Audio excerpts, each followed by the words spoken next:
All right, guys, maybe you got to replace your vent on top of your Arai XD4. I just ran into a branch and knocked one off a couple weeks ago. So they actually have done an update on these. I don't know if you know that the clicker has been fixed because the clicker after a while gets to be lazy or dead.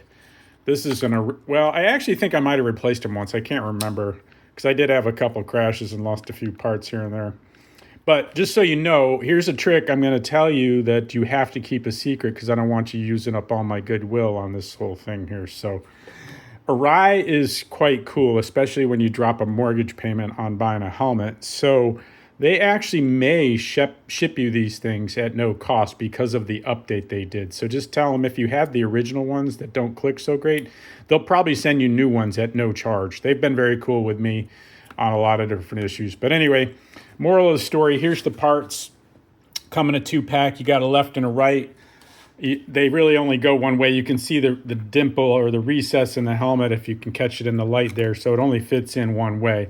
So basically all I'm going to do is use my trusty rubbing alcohol, which I'm a big fan of.